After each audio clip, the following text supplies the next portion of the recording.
it's Catherine from CatherinePooler.com. Are you ready for some fall cards? I don't know about you, but I have a ton of fall birthdays in my family, so this card is going to be great. It's a KISS card, which means keep it simple stamper, so we can make a bunch of cards quickly and easily, mass production style.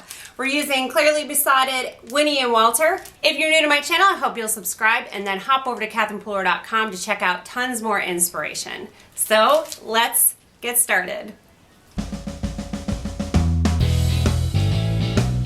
The first thing we're going to do is work on the leaves. When I stamp these die cuts, I don't want them to have stark white edges, so I'm going to sponge each of them first with Vintage Photo and my little sponger tool. That's not at all what it's called. Why can't I think of what this thing is called? Oh well. It'll be in the supply section. I'm going to use this really great Kaleidacolor Rainbow ink pad. I've used this in some other videos and I will link to them at the end of this video. Make sure that you dab and twist and turn a little bit, and then you'll get like a really nice gradient color on there instead of stark lines between the colors. We're going to stamp all the leaves. Awesome. And the point of KISS cards, Keep It Simple Stamper, is to make a bunch of cards at once, quickly and easily, so it's the most time effective to do one step at a time. I was way off on that one. That's part of why I cut out a bunch, because I was wondering if that would happen. I'm setting aside the leaves while I work on the rest of the card. I'm using Gina K Pure Luxury cardstock, and I'm going to score it down the middle and then cut it. So 5.5 and then 4 1/4. This will make the base for 2 cards. I am going to crease that with a bone folder also to make sure it lays flat. When you're making 1-layer cards, you probably are going to want to use a heavier weight cardstock. These just hold up nicer or more nicely. It will be sturdier for you. I have my 4 card bases laid out, and I'm using the Wendy Vecchi Checkmate stencil. This part is going to be really easy. I'm using the Delicata ink pad, totally obsessed with it right now. I will link at the end to some more videos where I've used this. I'm just concentrating in the middle and letting that color fade out. It'll be a really fun backdrop for the rest of the stuff that I'm going to have going on this card. Now I decided I like these leaves way better than these pine sprigs.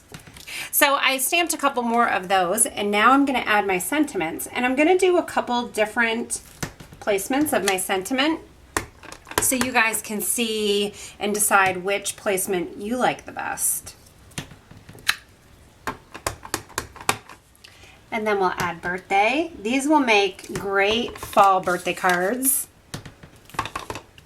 And then depending on where the sentiment is, that is going to kind of change a little bit where we decide to put the leaves. When mass producing cards, make sure you do one step at a time and do it on every card. Much more time effective. So I added dimensionals, and now I'm going to go ahead and figure out where I want these leaves. So that one there.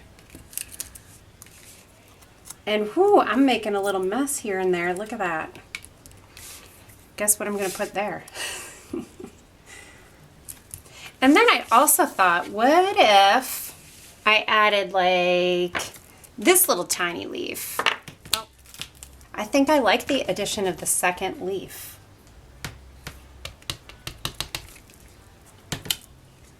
So do you guys get as inky and as messy as I do when stamping? Ugh, I can't believe I smudged all over those.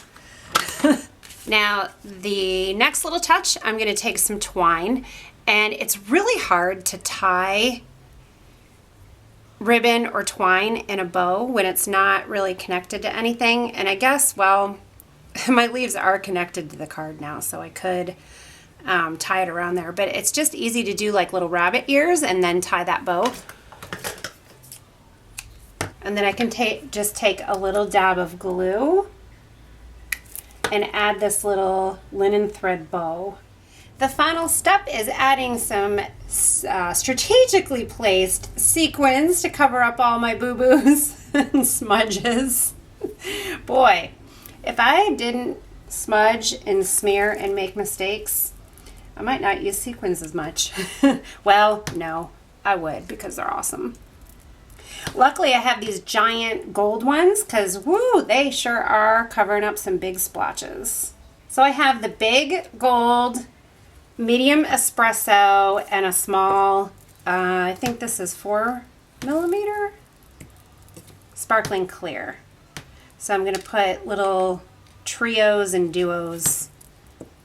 Thank you for joining me today to make these Fall Kiss birthday cards. Hope you enjoyed the process and you're inspired to use some of the same ideas that I used here, but tweak it up and make it your own. If you do, be sure to hop over to my Facebook page and share some of your creations with us. I always love hearing from you guys and seeing what you make and sharing this paper crafting journey with you. Thanks for being here. Thanks for watching my video. And if you're not subscribed yet, be sure to do so you can hang out with me some more. Have a great day.